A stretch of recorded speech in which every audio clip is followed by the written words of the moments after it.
தமிழ் பெயர்களை இழிவுபடுத்துறத ரொம்ப வழக்கமா வச்சுக்கிட்டாங்க நம்ம தமிழ் திரைப்படத்துல. எடுத்துக்காட்டுக்கு சில படங்கள்லாம் காமிக்கிறேன் பாருங்க. இது அங்கவை, இது அங்க வைக்கவா? உன் தலையில வை. இது அழகான தமிழ் பெயரியா. இது அங்கவை, இது சங்க. ரொம்ப பொங்க வச்சிட்டீங்க போல இருக்கு. தமிழ் வரலாற்றில் இருக்கக்கூடிய பேரரசிகளின் பட்டியல்ல இந்த அங்கவை சங்கவையும் ஒருத்தவங்க. அழகு, வீரம், திறமை, ஆற்றல் இவைகள் அனைத்தும் பொருந்தியவர்கள் அங்கவை சங்கவை சகோதரிகள். அவங்கள ரொம்ப இழிவா அசிங்கப்படுத்துற மாதிரி ஒரு காட்சி அமைச்சிருக்காரு இயக்குனர் திரு சங்கர் அவர்கள். அடுத்தது இந்த படம் தேன்மொழி.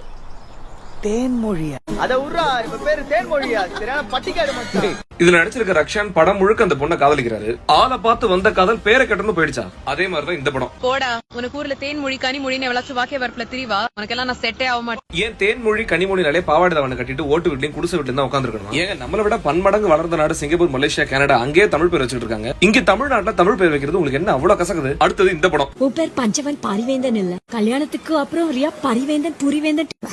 உயிர்மை நயம் கொண்டு முல்லைக்குடிக்கு தேர் கொடுத்த மாமன்னன் பாரி, அந்த பேர் கசக்குதா? ரெண்டே ரெண்டு எழுத்து பாரி. இதுவும் திரு சங்கர் அவர்கள் எடுத்த படம் தான். ஏன் தமிழ் பெயர்கள் மேல அப்படி ஒரு ஒன்மோ? அந்த பேரை எதுக்கு வப்பானே வச்சுட்டு அதை இழிவுபடுத்துவானே? உங்கள்கிட்ட படிப்பு, அறிவு, திறமை, உழைப்பு இதெல்லாம் எதுவும் இல்லாம நீங்க என்ன பேர் வச்சாலும் முன்னுக்கு வர முடியாது. உங்க தாய்மொழியில பேர் வைங்க, அதுதான் உங்களுக்கு அடையாளம். என்னுடைய பேரே தமிழ் இல்லையன்னு சொல்லி நான் கவலைப்படுறேன். இனியாவது தமிழ் திரைப்படங்கள்ல தமிழ் பேரை இழிவுபடுத்தாதீங்க.